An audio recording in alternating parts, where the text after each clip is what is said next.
Ternyata dua pemilu besar yang berlangsung di tahun 2024 ini berjalan sangat baik.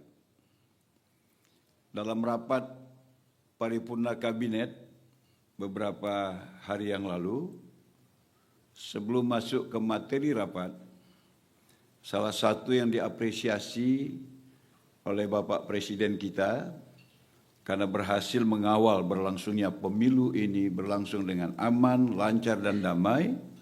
Dan yang pertama kali disebut itu adalah Kepolisian Republik Indonesia.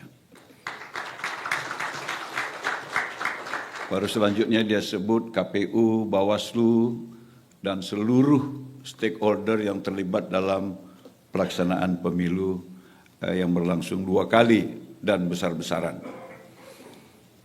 Kemudian kita juga bersyukur karena calling system yang dilangsungkan oleh kepolisian menurut saya efektif ya di lapangan. Tapi ini tentu saja tidak bisa kita pisahkan dari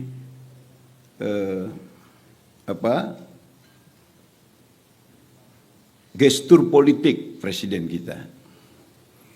Ya, bahwa Pak Prabowo sejak pemilu 2019 ingin menunjukkan bagaimana sebenarnya ciri demokrasi Indonesia yang sesungguhnya. Dia misalnya mencontohkan, kita terbiasa kok waktu kecil gambar kepala bapak si A bikin gambar kepala bapak kita, kemudian siapa berani pijak, kita berkelahi. Tapi setelah berkelahi, kita teman-teman saja, gak ada masalah. Tapi kan yang didesain untuk kita anut itu adalah demokrasi yang kalau setelah bertanding, yang kalah jadi oposisi. Yang tugasnya cuma satu, mengkritisi aja. Yang baik dikritisi, kurang baik, yang nggak baik apalagi. Maka beliau bertekad meninggalkan ciri demokrasi yang seperti itu. Bayangkan tahun 2019 itu antara cebong dengan kampret itu sudah sampai ke kamar tidur Pak Cahyo. Ada suaminya cebong, bininya kampret. Atau sebaliknya. Lalu apa yang beliau lakukan? Itu yang saya bilang tadi, gestur politiknya itu menjadi poin yang sangat penting. Beliau kemudian menyodorkan dirinya menjadi pembantu kompetitor yang mengalahkannya. Jadi kompetitor jadi presiden, dia menawarkan diri menjadi pembantu presiden. Kayaknya suasana politik yang awalnya itu sungguh luar biasa dinamisnya, kemudian calling down-nya sangat terasa. Kenapa? Karena pihak pendukung beliau kemudian merasakan harus bersama-sama dengan beliau mendukung pemerintahan yang sah karena menang dalam pemilu. Nah, ketika 2024 beliau menang sebagai presiden, dia tidak menunggu orang menyodorkan diri, tapi dia dengan aktif kemudian menghimpun semua dalam tanda petik lawan-lawan politiknya pada masa kompetisi berlangsung untuk bergabung bersama-sama membangun Indonesia. Tidak ada oposisi. Ketika datang kritik yang begitu besar dari pihak luar, beliau dengan santai mengatakan, kami memiliki ciri demokrasi sendiri. Inilah demokrasi Pancasila. Kami tidak mau ikut, mesti ada oposisi baru itu disebut demokrasi, karena kami sudah kehilangan keyakinan dengan sistem demokrasi kalian. Karena kalian sibuk cerita demokrasi, sibuk cerita hak ajasi, tapi ketika Gaza dibombardir, kalian diam 1000 bahasa. Karena itu, biarkan kami mencirikan demokrasi dengan kepribadian kami sendiri. DJ orang Pak Cahyo. Ya tapi itu kemudian kabinetnya menjadi sangat gemuk. Beliau bilang sudah berkali-kali diukur wilayah Nusantara kita ini dengan Eropa itu sama luasnya. Nusantara Pak ya, Nusa dan Antara. Maksudnya tanah dan laut. Sama luasnya dengan Eropa. Eropa mengurus wilayah seluas Indonesia, dia butuh 27 presiden. Dia butuh 27 DPR, dia butuh 27 Kapolri. Indonesia satu aja. Iya Pak Prabowo, tapi Cina wilayahnya lebih luas, penduduknya lebih besar, menterinya 36. Ya Cina partainya satu, kita 28. Yang ingin dia tunjukkan itu, jangan cari celah untuk membuat kita retak. Carilah semua peluang untuk menguatkan persatuan. Karena itu dia bersikukuh, kementerian ini jangan ada lagi ego sektoral. Dikumpulkannya kami Pak pertama di Hambalang. Pembicaranya semuanya dari luar negeri. Dari mulai slide yang ada di papan, bahasa Inggris Pak, pidato bahasa Inggris, yang nggak ngerti bahasa Inggris, innalillah. Tapi beliau tidak sadis Pak, disiapkannya juga. Cuman karena sama-sama menteri, walaupun nggak ngerti malu pakai itu. Termasuk saya itu maksudnya. Nanti dibilang nggak ngerti bahasa Inggris gitu kan. Padahal memang nggak ngerti Pak. Tapi paling nggak setelah selesai itu pembicara, dia bikin konklusi. Maksudnya pertemuan itu seperti ini. Memang dia sangat baik hati. Nggak cukup, dikumpulkannya kami di Magelang. Retreat Kabinet Merah Putih. Apa yang dia bilang? Tidak ada satu bidang pun, satu unit pun, satu lembaga pun, satu kementerian pun yang bisa sukses kalau jalan sendiri-sendiri. Semuanya saling terkait. Karena itu, hilangkan ego sektoral. Yang kedua, rasakan bahwa kementerian lain, bidang lain, itu adalah bagian yang harus kerjasama dengan kita untuk sukses mencapai tujuan. Baru kali ini Pak, kata menteri-menteri yang sudah lama itu, kita datang ke menteri manapun, itu macam satu kementerian itu disambutnya. Gitu. Dikritik orang lagi Pak. Iya, tapi itu kan menghambur-hamburkan uang negara. 135 miliar. Beliau bilang, enggak. Boleh tanya Menteri Keuangan. Menteri Keuangan jawab, ini semuanya ditanggung oleh seorang hamba Allah. Wakil menterinya nggak tahan, namanya Prabowo Subianto. Dari kantongnya sendiri. Ya tapi ini militerisme. Inilah kalau TNI berkuasa. Gitu-gitu. Dia bilang, dia tanya ini sama, adakah suasana militerisme? Saya ini kan militernya berakhir tahun 98. Sekarang saya sipil, baju yang kita pakai ini bukan baju tentara, ini baju Komcat. Jadi tidak ada militerisme. Tapi military way, yes. Karena kita sekarang kehilangan disiplin, kita kehilangan tanggung jawab, kita kehilangan rasa persatuan, kita ini mau sukses sendiri-sendiri. Military way itu sama seperti pemain bola. Kita harus bekerja sama.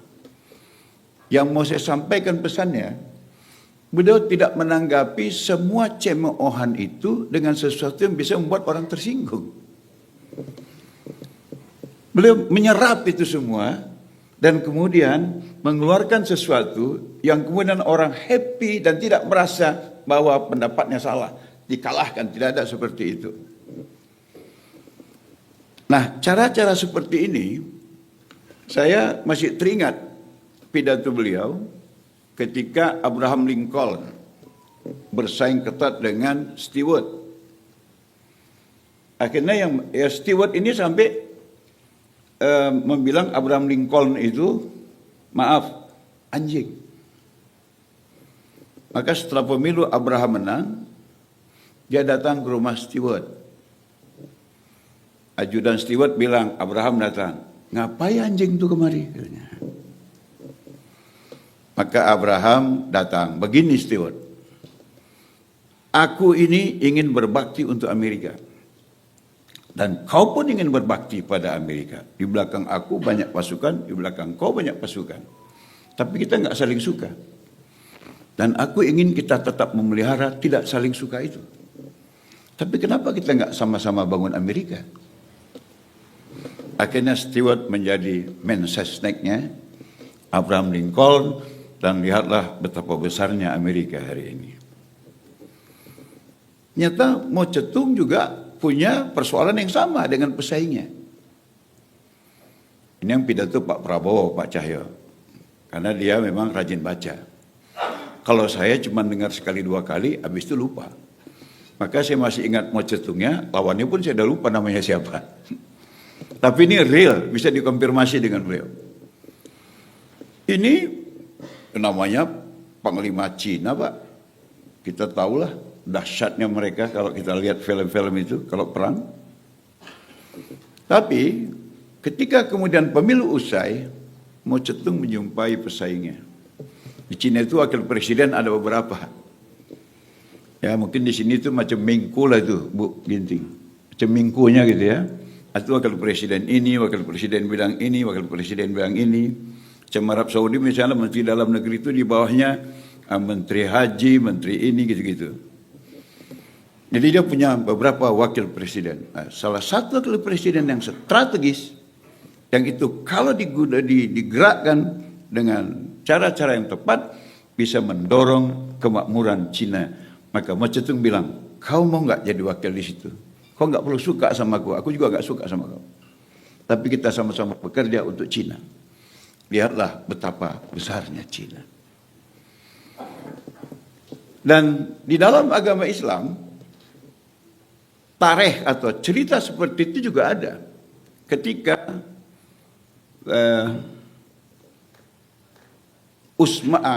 Ali bin Abi Thalib, khalifah keempat itu tewas.